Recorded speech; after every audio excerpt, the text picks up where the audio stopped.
Fala, galera que curte o Emergency Talks, que está assistindo hoje aqui esta live, nesta terça-feira à noite. Estamos em mais um episódio aqui do Talk Sob Pressão, quarto episódio do Talk Sob Pressão.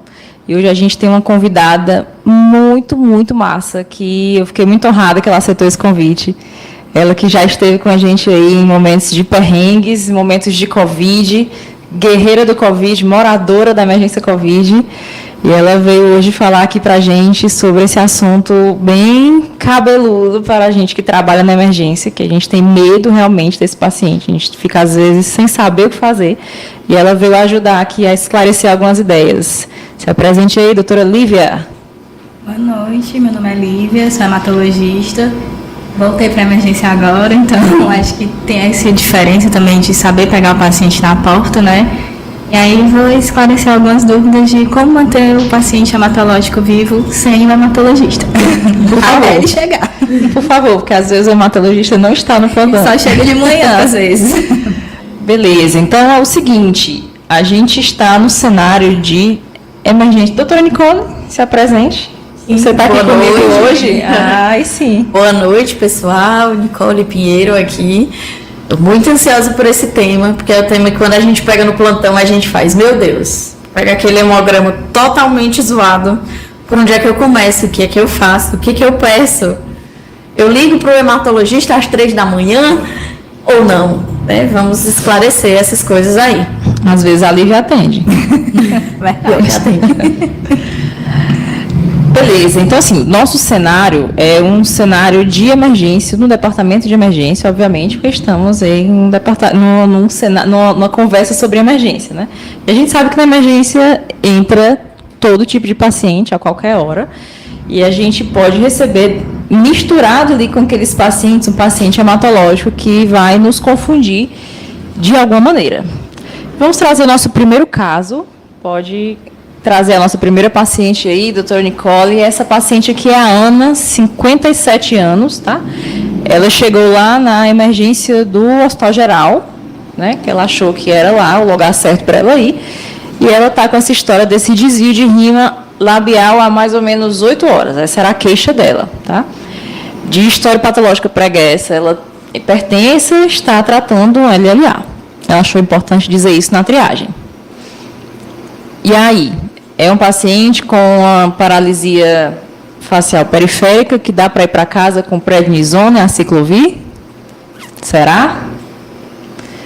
Beleza. Vamos ver o que a gente vai precisar discutir nesse paciente. Doutora Lívia, o que é que a gente tem que procurar nessa paciente? E o que é que a gente solicita de exame? E ela entra no HGF? Ela entra, não pela paralisia facial, mas pelo histórico da LLA. A gente tem que lembrar que as LLAs, principalmente, mas algumas leucemias mieloides também, e linfomas de alto grau podem se apresentar com infiltração do sistema nervoso central. Então, aquele paciente que foi com uma suposta paralisia de Bell, que você achou que era só prednisona e corticoide, mandou para casa e pronto, pode ser uma infiltração do sistema nervoso central, acometimento pares cranianos. Isso é muito comum, principalmente na LLA. Então, essa informação não dá para a gente deixar o paciente para casa, principalmente no contexto de SUS, né? Porque ele vai para casa com a informação de que está ok e aí ele só vai voltar para consulta quando for o dia. E assim, não só o paciente entra, como ele tem que ser avaliado com imagem, preferencialmente ressonância.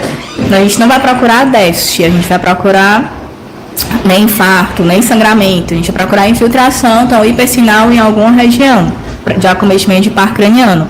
E mesmo que a ressonância venha normal, também tem que ter a punção lombar. Então, precisa das duas coisas. E a punção lombar, idealmente, com pedido de imunofenotipagem, do líquor. Que aí também tem que ser colhido durante o dia, né? Não vai ser o paciente que você vai dar o diagnóstico na madrugada, mas de noite você consegue pedir pelo menos a ressonância e durante o dia, punção lombar com imunofenotipagem. Ah, não vou conseguir fazer imunofenotipagem, ou é final de semana, punção lombar normal, com análise citoquímica do líquor, e aí a gente vai ver aumento de celularidade, vai juntar com a ressonância, vai ver o hemograma também, porque além de, pode ser uma recaída isolada do sistema nervoso central, uma infiltração isolada, mas tem paciente que tem as duas coisas simultâneas. Então, chega com queixa do sistema nervoso central, mas quando você vai ver o hemograma também está alterado. Então, a gente tem que sempre avaliar essas duas coisas, principalmente pacientes com LLA e linfoma de alto grau, que podem estar fazendo tratamento ambulatorial, estão fazendo a químio entre um intervalo e outro e chega assim na emergência. E a gente tem, ultimamente, acho que teve uma semana aí, que em uma semana foram 3 casos, em 3 hospitais diferentes, SUS e privado. Então, assim, é importante, é uma coisa que às vezes o clínico pode passar porque a gente aprende na faculdade que paralisia de Bell não tem o que fazer, que não precisa fazer imagem, que não tem que internar, que é fisioterapia, mas no caso um paciente com doença hematológica tem que entrar, tem que ser avaliado. E aí eu dizendo para os meninos, as 100 primeiras hipóteses é infiltração. Para eu dizer que é paralisia de Bell, eu tenho que exaurir todos os exames.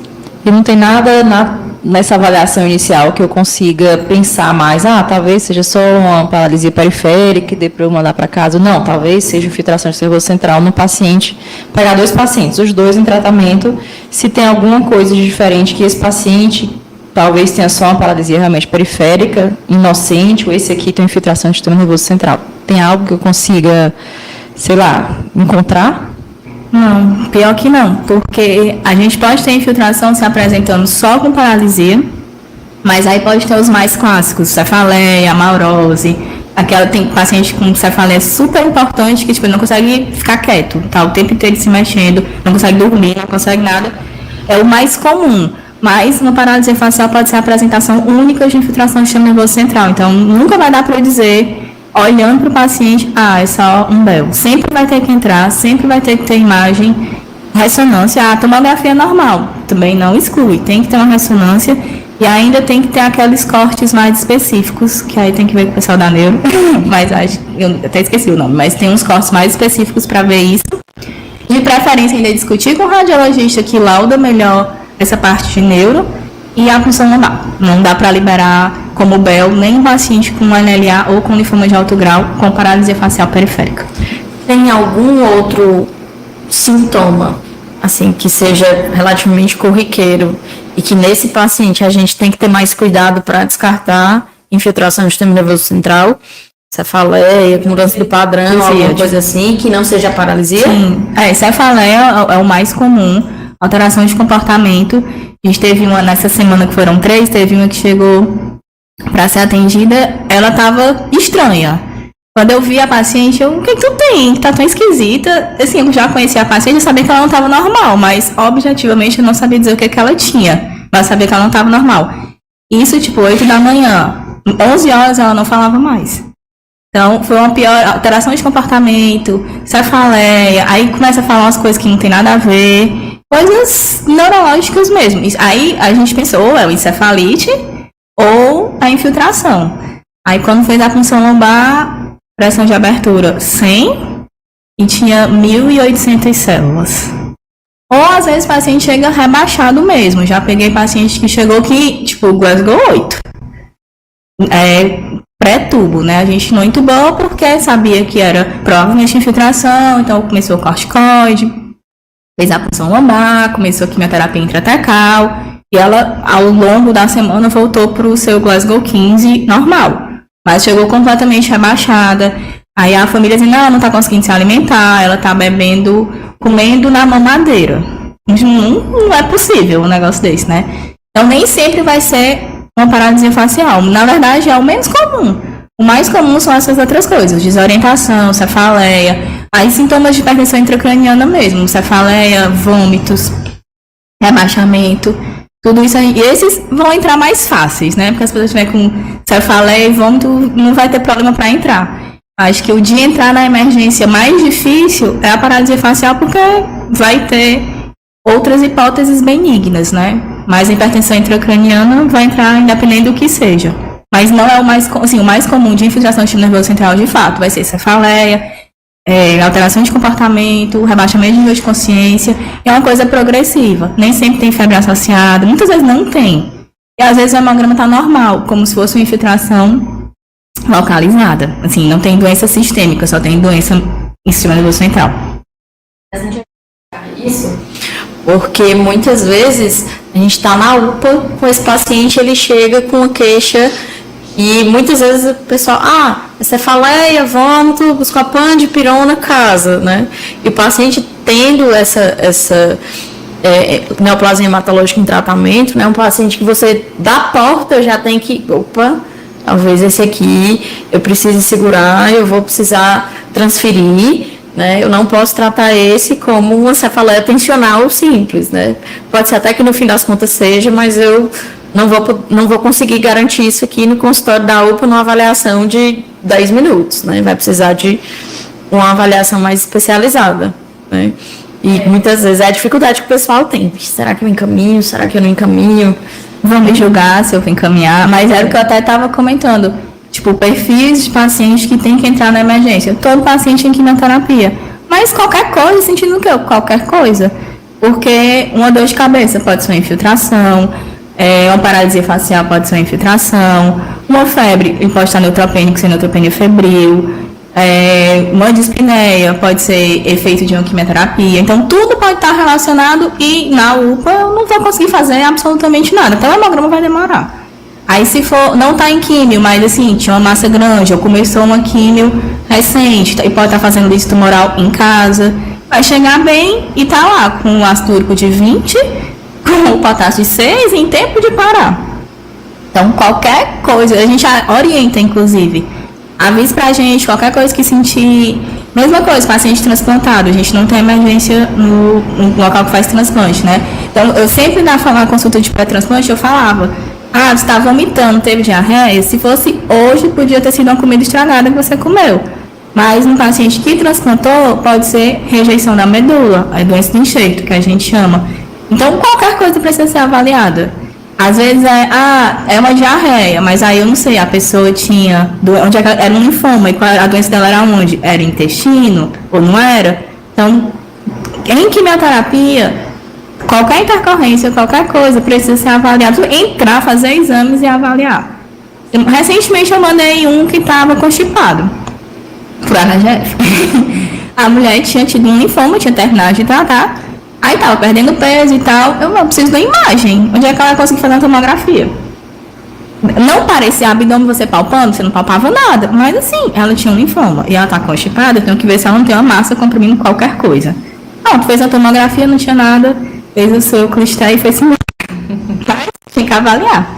Vai depender do paciente dizer que é um paciente hematológico, mas eu acredito que eles, em geral, eles são bem orientados de que eles precisam dizer que estão em tratamento de quimioterapia e que tem uma doença de Barro, porque realmente, às vezes, na correria da emergência, você pega até um hospital particular mesmo, né? Chega muita diarreia, às vezes é cara crachá, e você se perde nesses pacientes. Então, realmente, eles têm que ativamente falar, olha, eu sou um paciente oncológico, estou fazendo tratamento, que às vezes pode passar batido num todo de pacientes que está tendo aquela mesma queixa, né? Eu falei para uma vez, você vai dizer que é protocolo sepse. Porque você está fazendo quimioterapia para entrar no protocolo sepse. Já ensinou para o paciente o que ele tem que dizer quando chega. Exatamente. Isso mesmo. Próxima pergunta.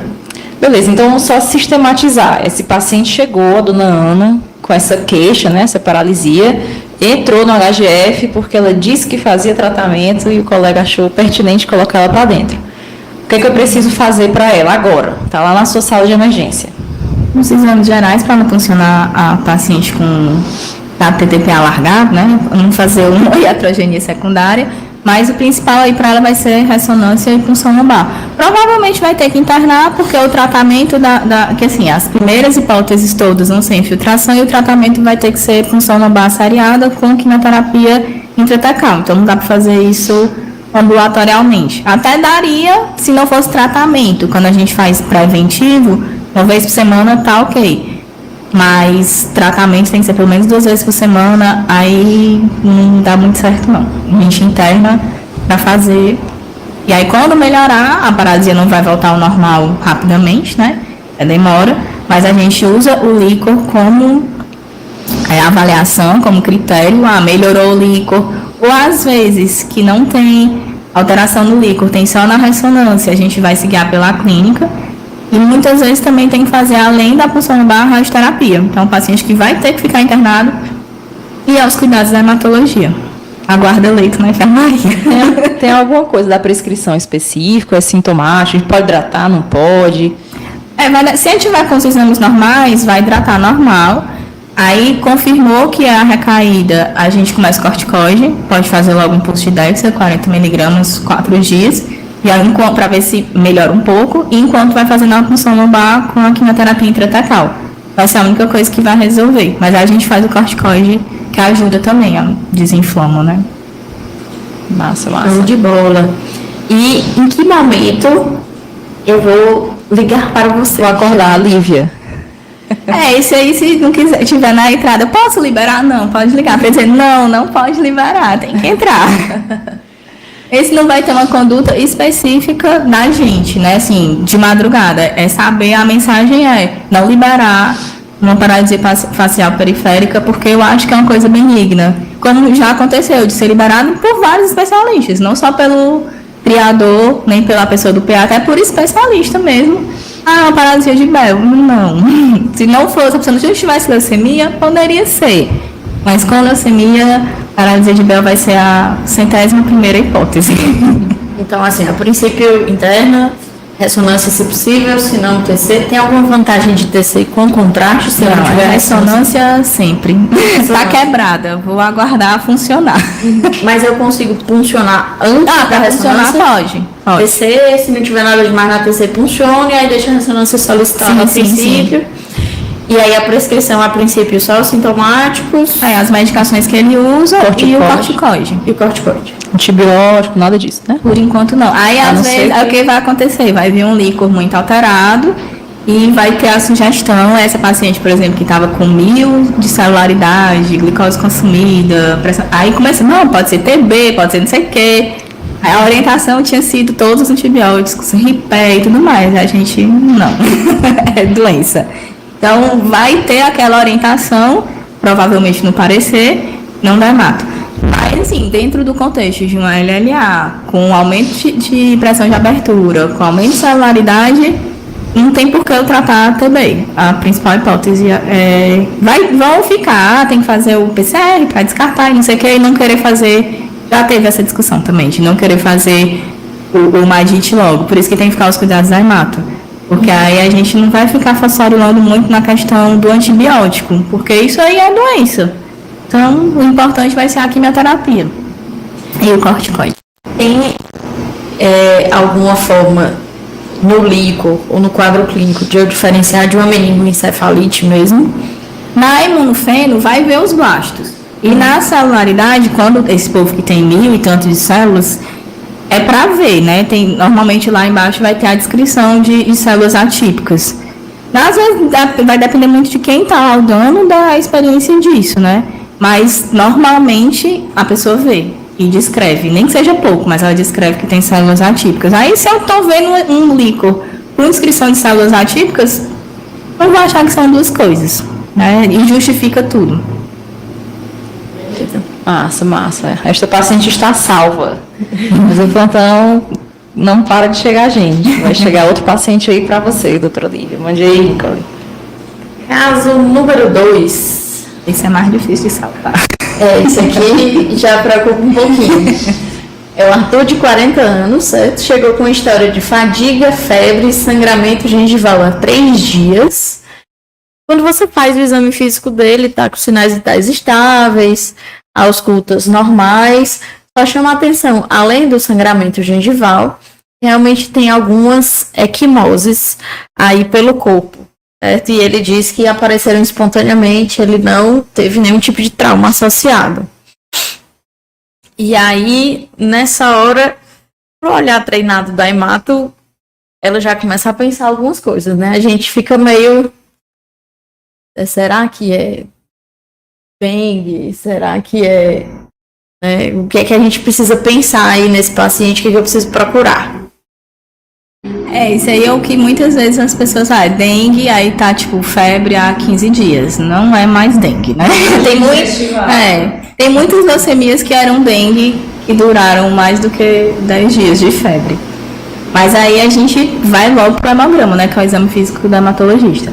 Esse aí tem sangramento em todo canto. Vale lembrar que toda leucemia pode sangrar por conta da plaquetopenia, mas tem a leucemia que mais sangra, que é mais associada a CIVD, embora não seja a única, mas é assim, ela é classicamente associada a CIVD, mas as outras leucemias mais raramente podem também estar associadas, que é a leucemia promielocítica, que aí eu sempre tenho que excluir essa possibilidade. Então, toda pessoa que chega sangrando, hemograma, tato, TPA e fibrinogênio. Porque aí eu já vou ter mais ou menos uma noção, está sangrando só porque a plaqueta está baixa, ou ele também tem distúrbio de coagulação associado, e vai me fazer pensar que pode ser uma promielocística, que é uma urgência hematológica, que vai chegar na emergência, e chega, e que tem mais de 90% de cura, só com quimioterapia, né? O que a gente diz, a gente não pode perder um M3. Quando chega um M3, é uma comoção, tem vaga, não sei o que, não tem, cria vaga, troca, tá na UPA do não sei aonde, tá no interior, gente, quem tem vaga, quem tem atra, porque tem que internar, a gente começa a falar no grupo do NIA, tem uma promielocística lá, não sei aonde, tem que vir, porque é a leucemia que mais se salva, que tem uma sobrevida melhor, nem precisa fazer transplante. Agora, o crítico é esse tempo aí, porta-atra. Não é o porta-balão, mas é um porta-atra que eu já presenciei. Eu já acordei e tinha uma mensagem no meu celular. Chegou uma leucemia na emergência, eu acho que pode ser uma promielocística. Eu estava de plantão. Quando eu acordei, eu fui para o IB para ver a paciente, a mulher sangrou na minha frente. Quem é? Aí a mulher rebaixando. Pronto. Aí eu realmente era um M3 e entrou em ME em 10 minutos. Tipo, sangrou, vou pra TC, não, tá midriática. Então, faz toda a diferença esse atendimento rápido. Por isso que a gente faz essa comoção de puxa, traz e bota o ato na boca do paciente, a hora que for. E outras condições hematológicas que não leucemia, que podem dar um quadro semelhante? Isso aí? CIVD vai ter várias causas, né? Mas assim, da parte hematológica, a principal vai ser assim, primariamente hematológica, a principal causa vai ser promielocística mesmo. Que aí vai ter as outras coisas, infecção e tudo mais. Porque tem outras coisas que a gente pega que às vezes vão chegar com plaquetopenia bem importante, alguns sinais de sangramento gengival. Assim, tem PTI, PTT. Sim, PTI normalmente não sangra tanto, são pacientes que vão ter aquelas equimoses, petequias, vão estar com plaqueta ali em torno de 5, 10 mil, mas dificilmente você vai ver uma boca daquela numa PTI. Você vai ver, pode até ver bolha hemorrágica, mas a gente diz que a plaqueta é pouca, mas funciona. Diferente da leucemia, às vezes até um pouquinho mais do que a PTI, mas nada presta. Então, PTI pode sangrar? Pode, mas é mais difícil. Até uma vez eu vi uma paciente que eu achava que era uma PTI, aí não, ela sangrou. Não é PTI. E de fato não era. Era uma leucemia. Porque não tinha os exames ainda. Não é leucemia. Ou não é PTI. PTT, mesma coisa. A gente vai ter plaqueta mais baixa. Equimose, petequia. Aí vai ter. Pode ou não ter febre. Anemia também é associada. Que aí a história até poderia ser essa daí também, né? A astenia e a dinamia como sintoma de síndrome anêmica. Sangramento e febre. Com isso aí eu poderia pensar no PTT mesmo, porque a foto ali do homem sangrando já foi para a leucemia.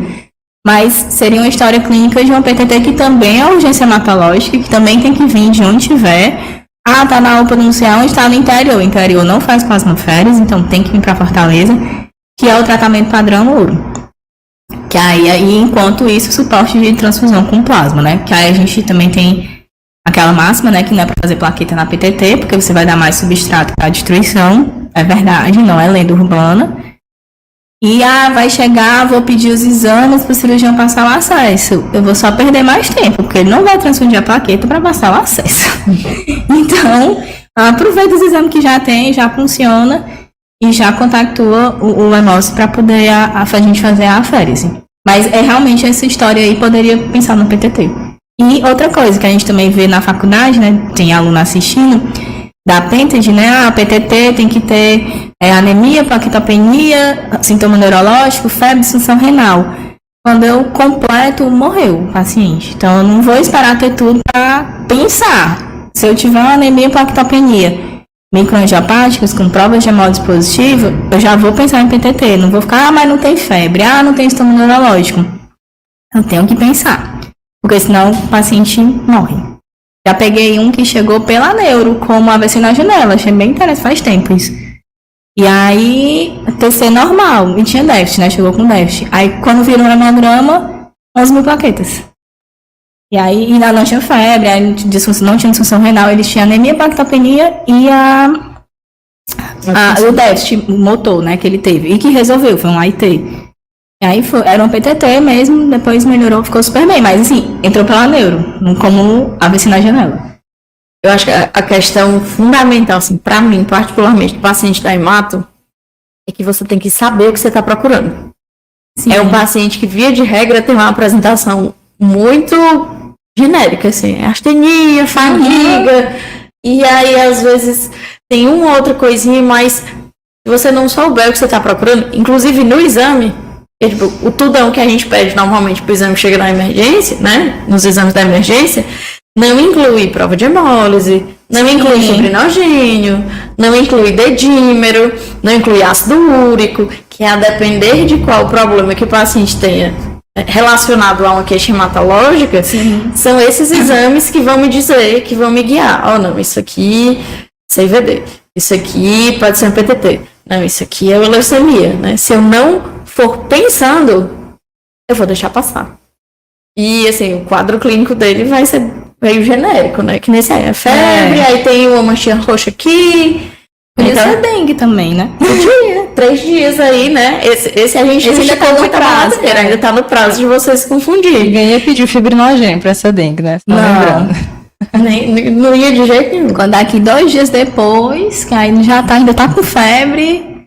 Ou então o hemograma, né? Às vezes o hemograma, quando chega o hemograma, aí a gente consegue direcionar e até pedir o que está faltando, porque uma PTT quando chega para você não vai pedir provas de hemólise de cara, só se você tiver um hemograma de fora que a pessoa fez, aí sim, mas da primeira vez não vai pedir, aí, opa, tem uma anemia plaquetopenia, agora eu vou acrescentar o resto. Então também tem isso de checar o exame, de ver e não esperar para completar o restante no dia seguinte, né? Tem uma anemia plaquetopenia, a história tá meio estranha, vou pedir logo o resto das provas de hemólise logo. Não, amanhã na rotina, não. Vai pedir agora, vai furar de novo e checar logo, né? Porque faz toda a diferença. PTT, iniciar a férese precoce, faz toda a diferença, assim como na leucemia, no problema cístico, começar o átrio precoce é o que vai salvar o paciente. Eu acho que até, tipo, para quem é emergencista de formação, muitas vezes o pessoal tem aquele papo de, isso é código clínico, né? Isso não é da emergência mais. Essa é uma reflexão importante para a gente fazer. Doenças, diagnósticos críticos que podem matar ou causar disfunção aguda e que têm condutas tempo-dependentes, coisas que se eu demorar, deixar para fazer no outro dia de manhã, o paciente piora o desfecho, é da emergência. Ponto.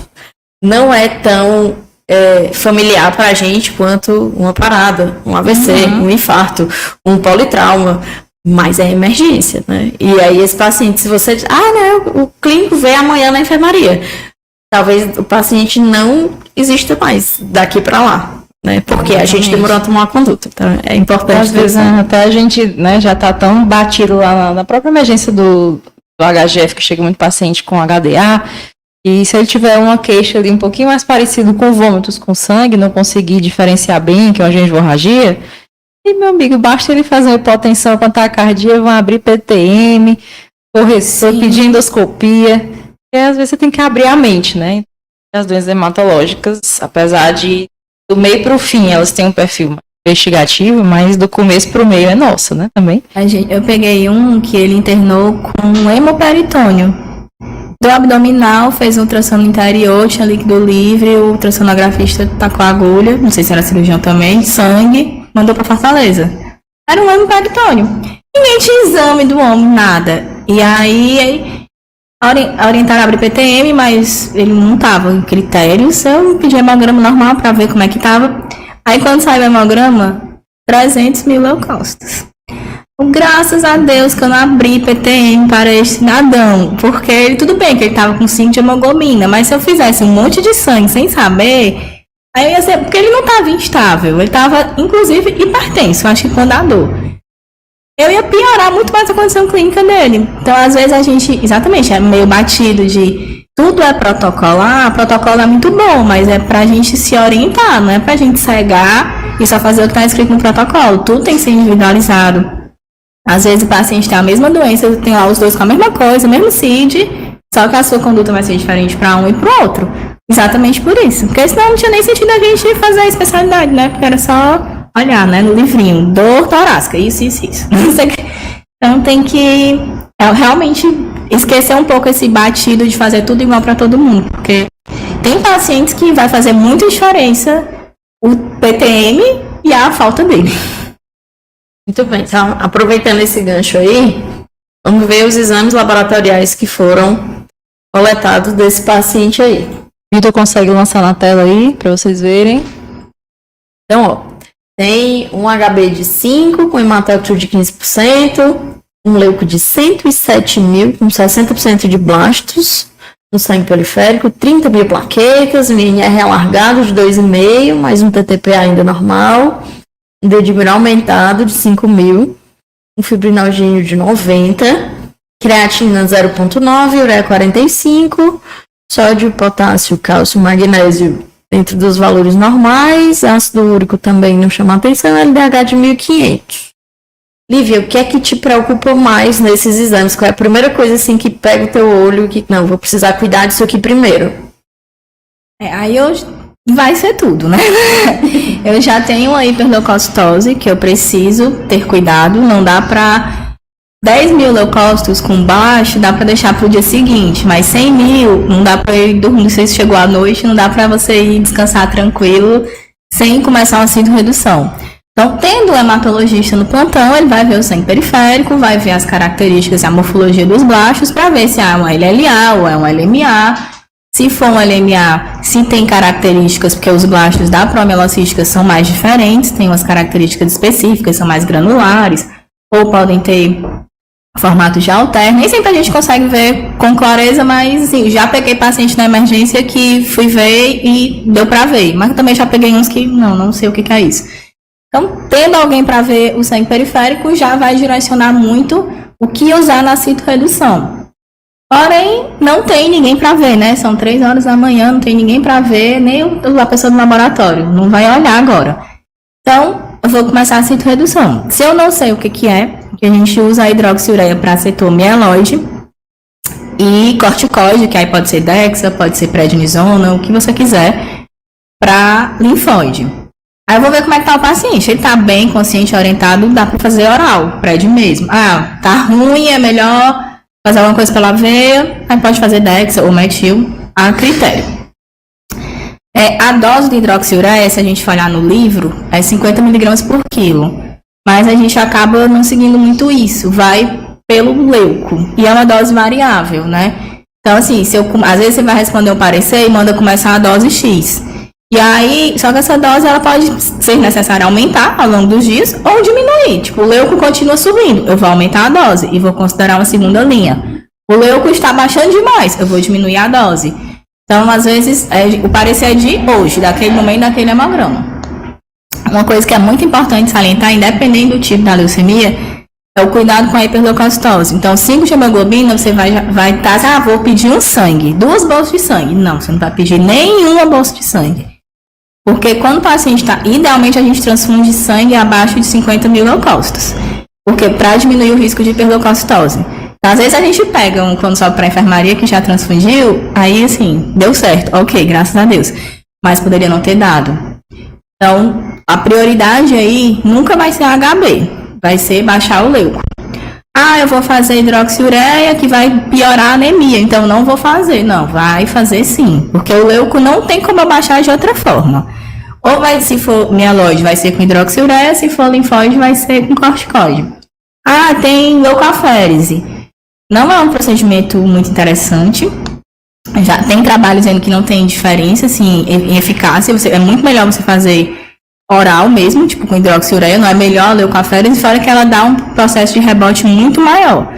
Então, não tem como eu baixar um leuco sem ser, se for um setor mieloide com hidroxiureia ou com staramina, que aí vai ser a conduta do hematologista. Então, no plantão, chegou 100 mil leucócitos, não sei o que é, vai ser hidroxiureia e corticoide. Não tem como ninguém ver, não tem como eu saber. Começa os dois toda vez, né? Começa os dois, isso não vai estar escrito no livro, porque no livro vai ter o hematologista para dizer, né, o que é.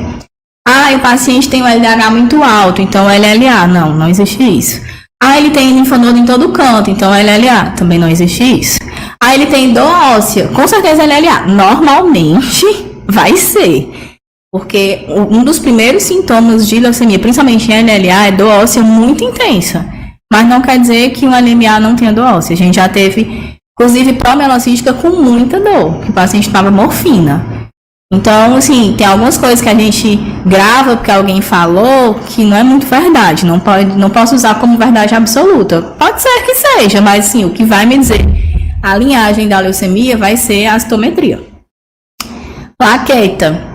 Idealmente, quando o paciente tem um leuco maior, assim, a recomendação clássica é acima de 10 mil com febre, ou acima de 10 mil qualquer um, e acima de 20 mil com febre. Quando o paciente tem um leuco mais alto, ele aumenta o risco de sangramento também. A gente está com essa tendência de deixar a plaqueta mais em torno de 20 a 30. Principalmente se o paciente vai na emergência, porque é o caos, eu não sei que hora vai chegar, vai pedir sangue, enfim. A gente sabe como é que funciona. O meio de emergência não é tão controlado como o meio da enfermaria, que você consegue pedir exame 2 vezes por dia, checar 2 vezes por dia e transfundir 2 vezes por dia se preciso for. Então, na emergência não funciona assim. Aí eu vou ter um TAP alargado, fibrinogênio consumido e TTPA normal. Vou pensar, tem um CIVD, né? E aí abre os olhos para pensar na promielocística. Clínico, ou para o emergencista, ou para o plantonista da emergência, começar um atra sem ninguém ver, eu já acho um pouco demais. É tenso, é mais complexo. Acho que nem libera. Exatamente. Assim. Não, libera. No SUS libera, né? No privado nem a gente pedindo, porque tem que ter o plano tem que liberar. Eu já acho um pouco demais. Até porque às vezes esse exame aí poderia não ser blasto. Tá aí escrito blasto, mas quando você vai ver, é linfócito maduro, é LLC, então eu acho demais, embora a história seja bem aguda. Mas se vou lá acordar a pessoa do laboratório, então vou lá perturbar, ei, olha isso, o que tu acha? Aí é diferente. Mas você só olhar o exame, eu vou começar porque tem um TAP TTPA alargado e um fibrinogênio baixo, eu já acho demais para emergência. A não ser que tem lá no que a gente já pegou, hemograma, que é a descrição, ele coloca blastos hipergranulares, bastonete de Auer. Bastonete de Auer é de LMA. Se tiver bastonete de Auer, é mieloide. Aí eu nem preciso botar o corticoide, porque se já tiver escrito isso. Aí, bastonete de Auer, que aí é mieloide, e blasto hipergranular, aí beleza, não precisa, pode começar. É uma promielocística mesmo. Mas se não tem nada, aí eu acho demais. Eu acho que dá pra esperar de manhã, porque é uma quimioterapia, né?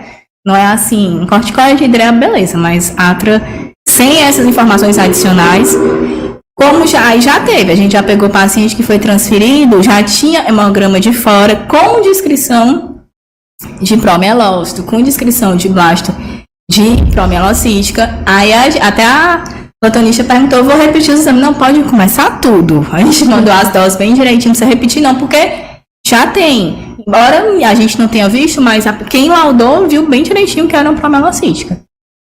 Então, chegou na emergência, esse aí vai pro corticoide hidroxiurético, eu não sei o que é. É só pra gente sistematizar aqui, pra quem tá assistindo, né? HB de 5. Não vai transfundir, vai transfundir quando o leuco tiver abaixo de 50 mil, ou se o paciente tiver muito sintomático e você tiver certeza que é da anemia.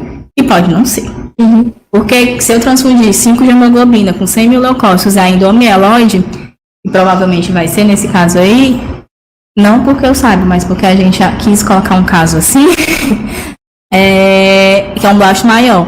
Então o risco de hiperviscosidade vai ser maior ainda. Então, evitar a transfusão, aquele negócio de manter plaqueta acima de 7, que a gente quer meio que padrão, não é tão verdade quando você tem uma hiperleucocitose. E principalmente na leucemia aguda mesmo, que o paciente está assintomático, não precisa... Mas tem algum valor de corte? Se ele chegar, por exemplo, com HB de 3, existe algum valor de corte? Eu já peguei 2,5, eu comecei a hidreia. Fiquei teimando com a plantonista, e ela dizendo que ia transfundir, você não vai. E aí, ela melhorou o hemograma com hidreia, porque eu acho que foi desinfiltrando a medula, aí chegou em 4,5, 5, estacionou, não subiu mais disso. Aí a gente começou a transfundir. E recentemente tivemos uma gestante com 3 de hemoglobina e com 109 mil leucócitos. E ela não, a gente não transfundiu. Ela estava na enfermaria, né? Tava com a gente. A gente fez hidroxiureia, ela não tolerava por causa da hiperêmese. E aí a gente fez tarabina subcutânea para baixar o leuco para poder ir transfundindo. Então ela ficou assim, 4 dias com 3 de hemoglobina. E saiu, tá ótimo. E o bebê também está ótimo, por incrível que pareça. Uma pergunta. O que pode dar tão errado se você transfundir concentrado de hemácia num paciente desse? Vai ser a leucostase. Aí pode ser AVC, infarto, TEP, morte. Resumindo, vai matar o paciente de várias maneiras. Entendi. Onde entupir primeiro. Onde entupir primeiro vai ter um infarto. É importante deixar isso claro, porque acho que as pessoas muitas vezes não têm noção do que vai dar errado. Exatamente. Ai, mas tá com HB de 5, não sei o que, só uma bolsinha de coloide com várias hemácias bem juntinhas uma da outra no paciente que já tem um monte de blasto, assim, tudo se espremendo pra passar. Exatamente. Né? Quem entupir primeiro, aí ele morre da causa da obstrução. E as plaquetas, só pra gente sistematizar, quando é que faz plaqueta para esse paciente? A plaqueta não vai ter problema pelo leuco. Aí, acima de 10 mil, sempre vai transfundir independente. Abaixo de 10 mil, né? Foi mal. Abaixo de 10 mil. Maior que 10 com febre, ou menor que 20 com febre, né? Aí, esses pacientes que têm a leucocitose mais alta, a gente tende a deixar a plaqueta um pouquinho mais alta, assim, 20 e 30. Pra não diminuir o risco de sangramento, porque realmente a hiperleucocitose é uma das causas de sangramento. A gente até procurou, um valor, não achei na literatura um valor específico, mas sempre tem, causas de sangramento. Aí febre, né, infecção, hiperleucocitose, mas ele não bota um valor X. A gente considerou 50 arbitrariamente. Ou seja, pode sangrar, pode trombosar, pode fazer qualquer coisa. Eu tenho que baixar o leucócito. A minha urgência aí não vai se olhar para a hemoglobina, é baixar para o leucócito. Comecei no final das contas, a anemia, tá com hidroxiureia, o leuco tá 150 mil. Aumenta. Mas tá muito alta a dose, não interessa. Aumenta. Agora começou a baixar o leuco, pronto, aí pode baixar. Aí diminui. Só mais uma pergunta. A PRED é qual dose, exatamente? Pode ser 1 miligrama por quilo, não tem problema não. Se for fazer 10, pode fazer 40. Aí, nesse caso, que assim, é difícil se a gente for pensar, vamos considerar que aí é uma promielocítica. É difícil uma promielocítica com 100 mil leucócitos, porque normalmente eles morrem antes de chegar nisso aí. Porque já é uma doença que tem mais CVD, então além do risco do sangramento pela hiperleucocitose normal da leucemia, eu ainda tenho a CVD associada. Então é difícil, mas existe. Inclusive a gente teve uma recente com 200 mil, eu nunca tinha visto. Inclusive é uma frase que a gente fala, 200 mil não é promielocítica de jeito nenhum, porque a pessoa não está viva. E chegou uma no meu país HGF. Claro, no seu país HGF chega tudo, né? Melhor. Aí chegou uma dessas que calou a boca de todos nós. E morreu, inclusive. Mas por isso, porque assim, ela chegou já muito ruim. Mas 200 mil é praticamente... A gente não vê. Mas vou reduzir, mesmo que eu acho que é uma promielocítica, aí cheguei no plantão no outro dia, né? Sou hemato, avaliei a promielocítica, eu não vou só começar o atra. Eu tenho que reduzir junto com o atra. Porque o atra, ele também... ele faz a síndrome de diferenciação, que pode aumentar mais ainda o leuco. Então, começa o hidroxiureia, eu sabendo... Vai ter um corticoide aí, mas não na dose de citorredução, vai ser uma dose de profilaxia da síndrome do atra. E citorreduz junto com o atra. Por conta do atra, eu já peguei quase 300 mil de leuco. O paciente chegou com 12 mil, a gente começou o atra e aí ele foi. 12, 30, 50, 100, 200. E eu pedindo que o plantonista aumentar, todo dia a gente aumentava a hidreia. E ele, mas é isso mesmo, 8 comprimidos de 6 8 comprimidos, pode aumentar. Resolveu, mas assim, sem pena. Aí tem as metas da promielocística, né, TAP TTPA menor que 1,5. E uma coisa muito importante, balanço hídrico. Eu não vou passar uma sonda no paciente porque ele é leucemia, é uma porta de entrada, não sei o quê. E onde é que ele tá? Tá na enfermaria? Ok. Tá medindo o débito urinário? Ok. Aí tá na emergência. Quem é que vai latar? Ninguém. A fralda vai pesar? Não vai. Então, vai passar a sonda. É ruim? É. Mas você vai passar a sonda só para ter o balanço. Porque como é um paciente que transfunde muito, ele pode fazer sobrecarga. Eles já fazem muito. A gente já deixa furosemida fixa, deixa dose extra. E mesmo assim, eles ainda fazem sobrecarga volêmica. Então, vai passar a sonda só para o balanço. Ah, subiu para a enfermaria, ajeitou, não precisa, tira. Mas eu preciso ter um balanço rigoroso de verdade. E o fibrinogênio, eu vou fazer o crio para manter o fibrinogênio acima de 150. Tem a regra prática de uma unidade a cada 7 quilos de peso. E tem o aplicativo do Educa Sangue que calcula. O aplicativo é ótimo, a gente usa sempre. Principalmente se o fibrinogênio tiver abaixo de 100. Quando ele tá quase normal, ele é meio econômico. É tipo um crio, 2 crios. Aí você crio. não vai fazer 1, 2, né? Você faz um para cada 7. O quanto de sangue nem desce um crio. E nesse caso, a INR alargado faz o plasma. Aí faz o plasma. E cuidado com do furosemida, né? Aí assim, vamos ver, né? Tá sangrando, não tá sangrando, tá congesto. O que eu vou fazer, né? Eu vou fazer plasma, mas tá congesto. Avalia, né?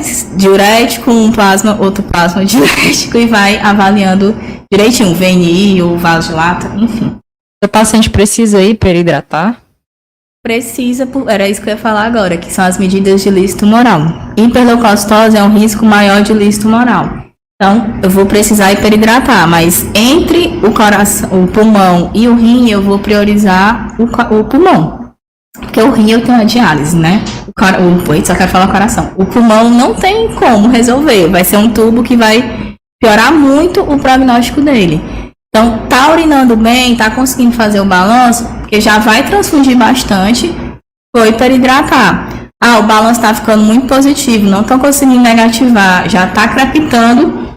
Infelizmente, não tem como hiperidratar esse paciente. Mas no mundo ideal, no cenário que a pessoa tá urinando, que o balanço tá ok, hiperidrata, allopurinol para prevenção de lise. E todo paciente que chega com essa suspeita, ou que já chega em lise também, a gente vez ou outra chega uns com ácido úrico, sei lá, 10, 12, cálcio baixo, potássio alto.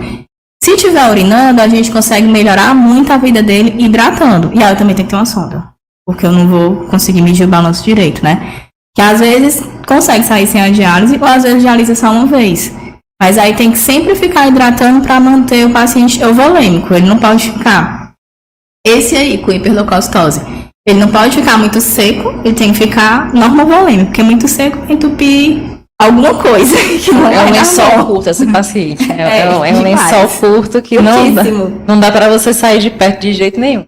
Não. E só fala aí, sistematizando aqui o raciocínio, Vivinho, quando é que eu devo pensar que esse paciente está realmente fazendo tumoral?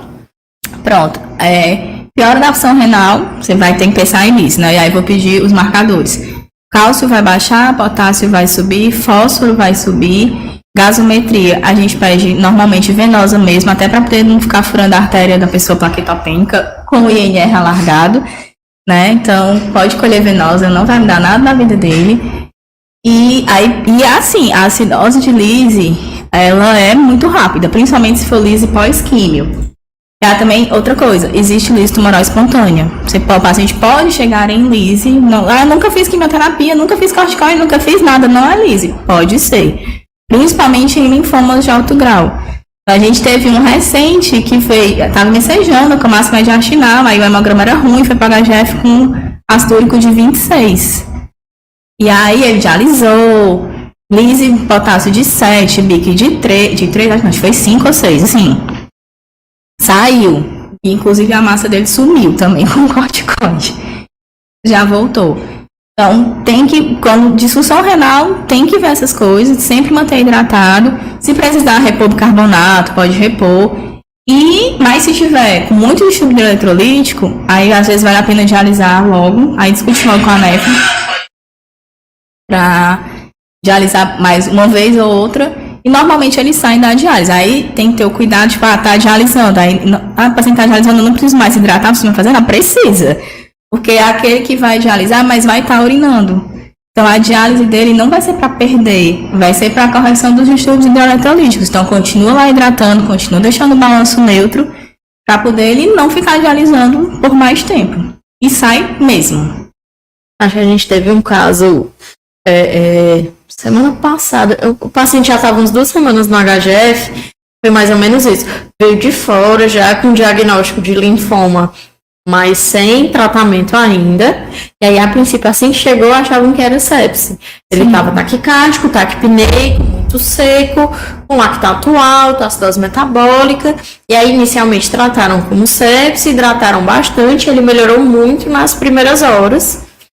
Só que aí, não pensaram em lise. Então, aquilo que a gente estava dizendo de você só achar o que você procura. Né? Então, por exemplo, não pediram ácido úrico, não pediram fósforo, e aí fizeram aquela hidratação inicial da sepse e depois pararam. E aí internou o paciente e entrou. Quando foi de 48 horas depois, ele fez disfunção renal aguda, precisou dialisar, e aí pediram os exames, e aí tinha um ácido úrico de 15, o cálcio lá embaixo, tinha todos os critérios, mas aí já estava, né, seco há 48 horas. Isso aí, para você virar esse barco, né, é mais complicado. E o paciente aí fez várias outras intercorrências e infelizmente acabou falecendo na internação, né? Mas são coisas que às vezes a gente deixa passar por não procurar, né? Eu acho que é o principal, assim, para quem não faz hemato é difícil, né? Não é uma especialidade fácil, assim, é uma especialidade muito complexa. Então, assim, pra gente que não é da área, acho que o principal é tentar manter uma sensibilidade alta, né? É suspeitar. Até hoje, eu já estudei isso 50 vezes. A gente vê muito isso no HGF e tem muita coisa que eu já estudei 50 vezes e esqueci 50 vezes. É importante você lembrar que existe. Aí na hora, será que pode ser isso? E aí você vai lá, rever os critérios, fala com alguém. Quantas vezes eu já não mandei foto de hemograma pra Lívia, 10 horas da noite, Lívia tá acordada? Olha isso aqui, o que é que tu acha? Né? Se eu chegasse um paciente desse pra mim, 3 horas da manhã, eu ia procurar hemato. Aí ia todos os hematos mandando mensagem pra ver quem era que me respondia. Né? Mas o importante é isso, é você entender que você não pode ser displicente, né? Sim. Ele nunca não foi salvo pela Lívia. Várias vezes Lívia, eu vou entubar ela, tá? Porque muito desconfortável. E lembrar que o contrário também pode acontecer. Nem tudo é da leucemia ou do linfoma. Mas às vezes eu digo que eu não confio no povo, né? Tudo eu pergunto. Alguém me pergunta, como é que prescreve tal coisa? Mas por quê? O que é o caso? Por que você quer fazer isso? Hipertenso, diabético e tem um diagnóstico de linfoma. Aí ali, disfunção renal é lise. Não necessariamente. Aí a gente foi lá, o cara ganha um pulso de Dexa porque é uma disfunção renal, ele tá fazendo lise, não sei o quê. Aí você vai ver, não tem nenhuma massa compressiva. Ele é hipertenso e diabético, o linfoma dele é uma massa veia porcaria no pulmão. Aí ganha um corticoide de graça. Então, assim, aquilo, tudo você tem que individualizar. Nem tudo é do linfoma. Às vezes a pessoa tem outras comorbidades, principalmente na HGF, que ninguém tem uma doença só, né?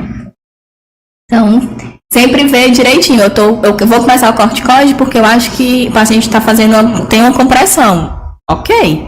Que às vezes chega, né? Também massa cervical e não conseguiu entrar quando a massa era pequena, tá aguardando a biópsia, sei lá o quê. E já chega com ciência respiratória. Aí esse aí, você não tem dúvida, você vai começar o corticoide pra ele. Então, da quarta-feira, sempre tem desse. Pois é, esse não tem dúvida.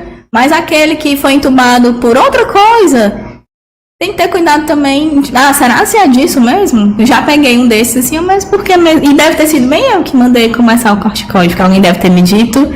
E, tipo, o linfoma, não sei o que, foi entubado, aí você já pensa que o linfoma foi entubado por compressão. Mas nesse caso não era uma pneumonia. Ele era hipertenso diabético, aí tosse, febre, não sei o que, pneumonia, foi entubado nesse contexto. Que é completamente diferente de você ser entubado por uma compressão de via aérea. Então a gente também tem que. Nem tudo é do linfoma. E sempre pensar nas coisas mais graves que podem ter. Nem tudo é sepse na HGF, embora quase tudo seja. Mas nem tudo é sepse. E nem toda disfunção renal, uma pessoa que tem uma doença hematológica, é lise tumoral. Massa. Que discussão massa. Acho que as outras perguntas ela já incluiu nessas, né? Assim, Livinha, foram discussões realmente incríveis. Eu vou reouvir toda essa nossa conversa para eu tomar notas mentais, né, de algumas condutas bem legais. E assim, tem estudante que nos assiste, tem galera que já se formou. Se tu fosse indicar, assim, top 5 temas principais para o cara que trabalha na emergência e vai receber algum paciente, em algum momento paciente da hematologia, top 5 temas para ele saber realmente como conduzir. De leucemia aguda, né, que aí vai entrar lista tumoral, neutropenia febril. Eu não falei, isso é importante. Esse paciente aí chegou com febre, lá dentro. Mas eu não vou começar o antibiótico dele só porque ele está com febre. Eu tenho que ver, ele está com febre por quê? Ele está ótimo, tipo, está sangrando, ok. Mas ele não tem nenhum foco definido, ele estava com febre há uma semana. Porque às vezes a pessoa está com febre há uma semana, chega no hospital só porque ela teve febre e ganhou um caso assim. Tem que ter muita calma nisso, porque a gente acaba selecionando bactérias. Então, é um tema também bem polêmico. Que o livro manda você começar, né? Eu vou até acrescentar. O pessoal pede muito PCR. PCR também pode estar aumentado. Aí chega e Procal também. Aumenta o PCR, aumenta o Procal pela leucemia. E o pessoal se agarra no PCR. Teve um pico febril, está com o PCR em ascensão, não tem nenhuma evidência clínica de infecção. Mas eu vou começar no antibiótico porque o PCR subiu. Vamos tratar o papel. Responder o parecer dizendo avaliar o paciente, que já nos últimos eu estou respondendo assim, avaliar o paciente clinicamente, febre não é indicação de antibiótico. Examine o paciente. Examine o paciente. Porque assim, eu também não posso tirar porque eu não estou vendo, eu já tirei algumas vezes, mas quando eu não consigo ver, não é meio complicado eu tirar. Mas é importante essa informação, assim, não é porque teve febre e botou os pés no hospital que vai ganhar um caso assim. Tem que ter parcimônia e cuidado com o antibiótico no paciente com leucemia. Então, leucemia aguda vai incluir, né, lista tumoral, neutropenia febril, hiperleucocitose, né, manter uma leucemia viva até o hematologista chegar no dia seguinte. PTT, que é uma urgência hematológica que às vezes as pessoas esquecem, vê os exames, mas não faz os links e como a Nicole falou, né, você não pensou, você não vai pedir os exames. E aí, 3 dias depois, outra pessoa pede. Porque às vezes se apega muito naquela, mas não tem a disfunção renal, não tem alteração do nervoso central, ou não tá tendo febre. E aí não precisa, porque normal, é igual como diz a história do cobreiro, né, se fechar morre, pronto, se tiver os 5, morre também, porque não dá tempo. E acho que é mais isso, porque o resto não vai chegar muito para emergência, assim, linfoma de uma maneira geral, o diagnóstico vai ser pra gente, consulta e tal, ou se chegar pela emergência vai ser esse, com síndrome compressiva, né? Ou obstrução intestinal, ou compressão de via aérea, e aí vai ser a conduta ou do cirurgião ou entubar, né? Às vezes chega, vez por que aí né? também vai ser corticoide, se for nosso, ou radioterapia que não vai dar pra fazer, e se for da hemato mesmo, vai ser químio, né? Mas quando é de pulmão que vai pra rádio. Mas acho que o principal vai ser a leucemia e PTT. Acho que só um que eu queria que você comentasse um pouquinho, que chega com uma certa frequência e gera uma dúvida em alguns pontos, crise falcêmica. Paciente crise falciforme. Tem anemia falciforme, chega com dor, aí ele faz febre, aí às vezes tem uma crepitaçãozinha no pulmão, aí você fica pneumonia, síndrome torácica aguda. Na síndrome torácica aguda você tem que fazer antibiótico de toda forma, né? Que pode ser hidratar. Muito, assim, a maioria dos pacientes falciformes tem acompanhamento, né? Então, eles para eles estarem tomando hidroxiureia deles, principalmente esses que vivem na emergência, tem indicação clara de fazer. Mas, vez ou outra, tem alguém que não está usando, né? Ou precisa aumentar a dose. Também a dose é baseada no peso.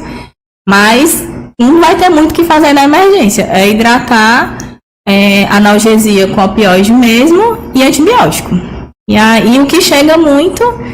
É porque eu não vejo muito os falciformes, né? Mas tem uns priapismo que às vezes chega, né? Também. E aí também vai ser hidratar. Esse aí não vai ser antibiótico, né? Mas vai ser hidratar e muitas vezes a uro tem que abordar. Eu tô bem feliz com várias coisas novas que eu aprendi aqui. Pode quer comentar alguma coisa aí? Eu queria agradecer muito, né? A gente sabe como você ajuda a gente lá, inclusive os pacientes que não são seus, que não era para você estar de plantão. E é uma coisa que eu acho legal do pessoal da Hemato. Tem uma coisa que o pessoal da Hemato faz é vestir a camisa do paciente. Você chega no hospital particular, um paciente que é acompanhado pela Hemato, tem qualquer intercorrência, se tiver febre de 37 ponto tanto, qualquer coisa assim, caixa alta, qualquer coisa, ligar para, aí tem um telefone em cada evolução. E isso é muito bom, porque assim, são pacientes complexos, são pacientes que quem não é hematologista muitas vezes não tem noção do que pode dar errado. E são pacientes que uma das principais coisas que você vê quando você começa a estudar é assim, envolva um hematologista cedo. Porque tem várias decisões que não são óbvias. Tem várias medicações que, assim, uma coisa, um detalhe na lâmina vai mudar, né? Então, a gente não vai conseguir decidir sozinho muita coisa. Então, é importante ter o envolvimento com o especialista cedo, discutir o caso, pedir orientação, né? E a Lívia é, pra gente, um exemplo muito grande disso no HGF, né? Todo mundo tem o telefone dela e aperreia ela várias vezes por dia. Imagina como deve ser muito interessante. Bem lembrado. Tipo, a dipirona pra dor, que a gente não faz, que é uma besteira. Mas você não vai ver na prescrição do hematologista dipirona pra dor. É anti-inflamatório, o paciente vai ser plaquetopênico. Toque retal, clisté. Tá constipado há não sei quanto tempo, vou fazer um clisté. Não vai. O paciente neutropênico, ele vai translocar. Às vezes a gente pega o pós-clisté, aí você respira bem fundo quem foi, que vai receber uma recadinha do coração. Não pode. Tem uma pergunta aí pra gente, Tem várias pessoas aqui falando da Lívia, né? Que elas estão tão falando da Lívia. a mais amada. David, a Lorena Timbó, o Fernando Cavalcante. Então, assim, agradecer quem ficou até o final, né? E pra gente foi muito importante, porque a gente da emergência é uma fonte de ansiedade muito grande, assim, esses pacientes. É sempre bom a gente discutir, ter mais segurança, né, para o que vai precisar fazer com eles. Na dúvida, peço parecer. O máximo que vai acontecer é a Lívia dizer, não é da Hemato. E avise também, que às vezes só não parecer não resolve, não. É justo. Lívia, a gente queria agradecer demais a sua presença. A gente deixou aqui um pequeno mimo para você. Em agradecimento à sua disponibilidade. Tá aqui com a gente do Emergency Talks. Obrigada. Foi uma live muito, muito, muito boa. Acrescentou muito, com certeza, na formação da galera aí que está assistindo. Para quem pegou do meio para o fim, vai ficar salva, tá? Para vocês assistirem de novo lá na nossa página. É isso, muitíssimo obrigada. Depois ela vai experimentar a blusa, saber se cabe nela. Eu queria agradecer também a oportunidade. Eu digo que eu fico batendo na tecla todo mês, né? Que meu contato é com os residentes e com os internos que rodam, né? Da questão do antibiótico, da questão das coisas. Pode ser que algum dia dê certo, né? Então também é uma oportunidade de mostrar algumas coisas da Hemato para outras pessoas. E como manter o paciente hematológico vivo até o hematologista chegar. Que acho que é o principal objetivo da gente. E ficar sabendo, chegou, porque no outro dia de manhã, então essa minha saúde, tem que olhar, não sei o que. É a vida da gente. Essa semana, alguém mandou mensagem no privado e eu esqueci de avisar pros meninos. Aí, sexta-feira de manhã, tava a Fabi e o David. Cadê a paciente da leucemia que não chegou, se perdeu no meio do caminho? A gente chegou, eu falei ontem com o residente que viu, eu orientei já. Tu não avisou, eu esqueci. Ela tá orientada. Já tá prescrita. Show de bola. Muitíssimo obrigada. Para a galera que ficou até agora o final assistindo, agradeço demais aí a disponibilidade de nos assistir e ouvir a Livinha falar aí de hemato, que o olho dela brilha, né, falando de hemato. E vamos ter uma próxima live de Emergency Talks sobre pressão. Em breve a gente vai disponibilizar a data para vocês e quem vai ser o nosso próximo convidado. Valeu, gente. Boa noite. Obrigada. Valeu. Boa noite.